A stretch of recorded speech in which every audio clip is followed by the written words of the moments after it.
Hello everyone, back again. As promised, another video on traveling to Canada on study during COVID 2021. What are the regulations before flying to Canada, and is it worth coming to Canada in 2021 on study? What are the part-time opportunities? Changes in study permit, which is a big topic in 2021. So let's get started.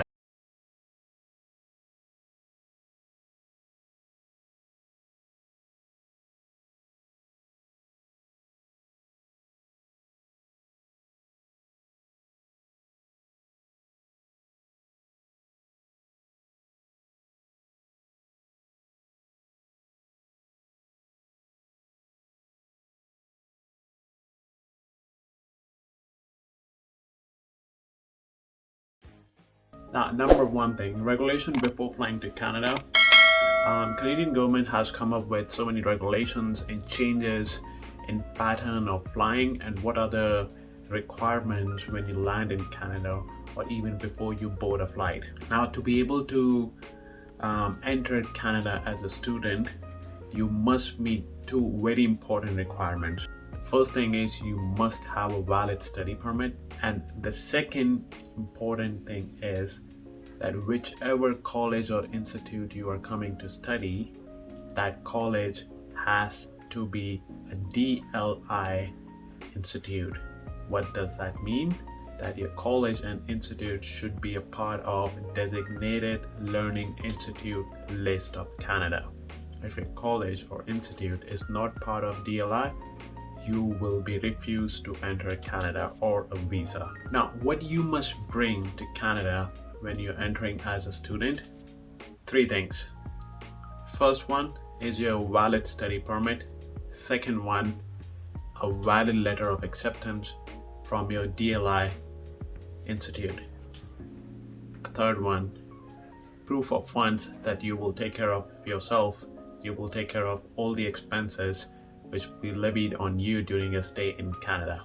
Now, one more thing, when you travel to Canada, I know so many students come here, they come with their parents, they come with their brothers or sisters, mom and dad, because they're moving from one country to another country, and they come here to settle their children, settle their kids.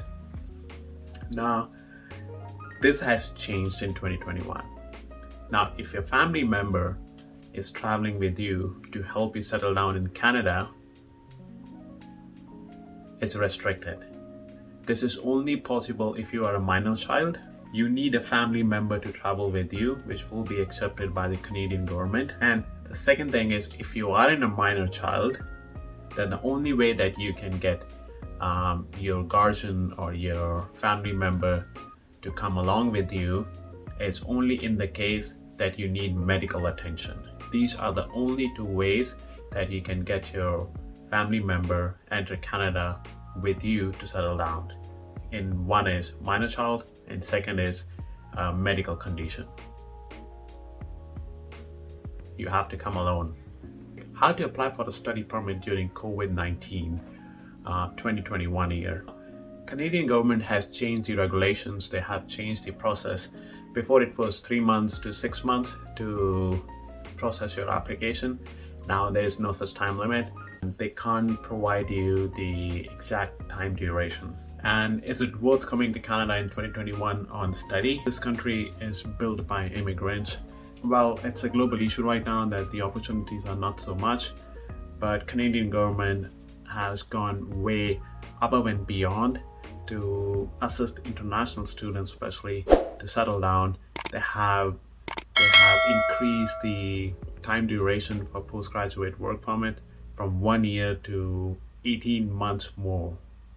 And so that means 2.5 years, even if you do only one program. So that's how Canadian government is trying to compensate with the students or the people who are affected by the pandemic. Now, the first thing is you are encouraged to apply study right away. The best thing has happened, or Canadian government has done for the international students, is half of your program is online. So you stay home in your country and you study online, you take classes online, and you get the equal consideration when you apply for the postgraduate work permit. And so you basically stay home, you save on rent, you save on all the Canadian expenses, and you study online with the comfort of your home. And the best thing is this will not affect your postgraduate work permit. Isn't it great? And as you guys will do study online, this will get closer to your Canadian settlement. This will get a step closer to Canada immigration. Well, this has affected a little bit when we talk about Canadian culture or Canadian work experience, because most of the students would be doing studies online, so they won't be having an experience of Canadian culture. Well, that's not for so long, because the distant learning is like 6 to 8 months, and then once everything gets settled down, you can still travel. What are the part-time opportunities? To be very honest with everyone, there are very limited part-time opportunities in Canada because so many companies have laid down their employees. Everyone is home. They are getting paid by the insurance. They are getting paid by the government benefits. They are already in line to be called back by the companies. So it's very hard that a new immigrant entering Canada will get the priority in getting a job. So that is why it's better to stay home and do the distant learning, and you get the equal credentials for your course, and you get a step closer to Canada immigration by staying home. Now, what I was talking a moment back was a two-step process for study permits Canada has come up with this year. Now, the first step is approve in principle and distant learning. Students applying for study permits, a lot of work, a lot of papers, a lot of documents, a lot of signatures, and it gets really hard to follow up with the government officials back home to get your papers done, especially government universities, government colleges, police certificate, medical certificates. So there are two steps by which you can study in Canadian colleges and institute. One is active in principle or distance learning. What does that mean? There are a few very important documents which are required for immigration for a study permit, which includes your biometric, medical, police clearance, and other travel documents. If we remove police clearance and other travel documents, you are left with biometrics and medical. Now, in this case, if you do not have a biometric or there are delays in getting a biometric and medicals, you can opt for distant learning option. In this case, you stay home and you do online classes. Again, you get equal credentials for your course. You do not have to worry about postgraduate work permit. You get equal chances to apply for PGWP.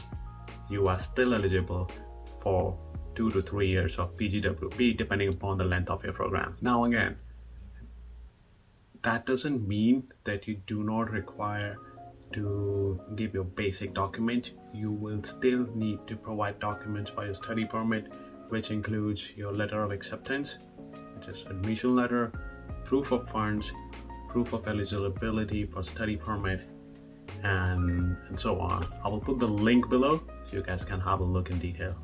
Now, the step two is full approval. In this case, you get full study permit for yourself when none of the documents are missing. You get full approval of study permit. Again, depends on the immigration officer, but in full approval of study permit, you can enter Canada, you can stay here, you experience, you travel, you study online or in-person class, whatever. So basically, one is distant learning when your most important documents like police certificate, biometric, medical are missing. You can still study online. The second step is full approval. So I have put all the links down in the video. You can have a look and get the information, full information before you guys take any decision. And it's always worth coming to Canada, especially Canada, on studies.